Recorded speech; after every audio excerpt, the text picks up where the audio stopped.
తెలంగాణ వ్యాప్తంగా సంచలనం సృష్టించిన ఆ ముగ్గురి ఆత్మహత్య ఘటనలో సంచలన విషయాలు బయటపడుతున్నాయి. ట్రిపుల్ డెత్ కేసులో చిక్కుముడులు వీడనున్నాయి.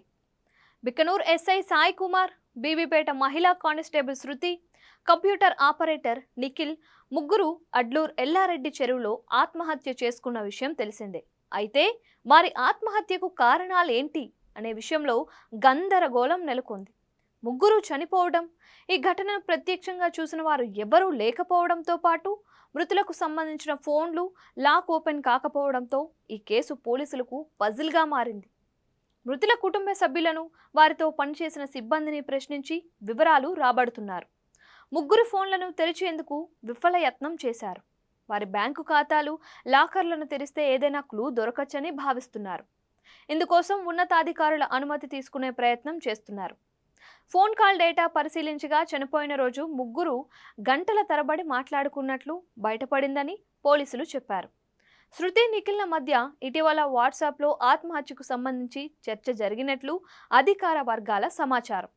బీబీపేట ఎస్ఐగా వచ్చిన సాయి కుమార్ మంచి వ్యక్తి అని, అందరితో కలుపుగోలుగా ఉంటారని ఆయన సన్నిహితులు చెబుతున్నారు. విధి నిర్వహణలో కానిస్టేబుల్ శృతితో ఏర్పడిన పరిచయం వివాహేతర సంబంధానికి దారి తీసిందని అన్నారు. శృతికి వివాహం అయినప్పటికీ విడాకులు తీసుకొని ఒంటరిగా ఉంటుంది.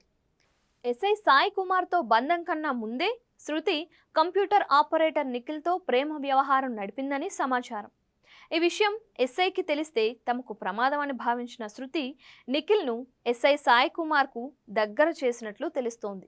ఇద్దరికి కామన్ ఫ్రెండ్లా ఉంటే తను సేఫ్గా ఉండొచ్చు అనే ఉద్దేశంతో ఈ ఆలోచన చేసినట్లు అధికారులు భావిస్తున్నారు. ఈ క్రమంలో సాయి కుమార్కు బికనూర్కు బదిలీ కావడంతో శృతితో గ్యాప్ పెరిగింది అన్నారు. ఆ తరువాత శృతి, నిఖిల్ల ప్రేమ వ్యవహారం తెలియడంతో సాయి కుమార్ ఇద్దరిని నిలదీశారని, ఈ విషయంపై మాట్లాడుకోవడానికి ముగ్గురు అడ్లూర్ ఎల్లారెడ్డి చెరువు దగ్గర కలిశారని అధికారులు భావిస్తున్నారు.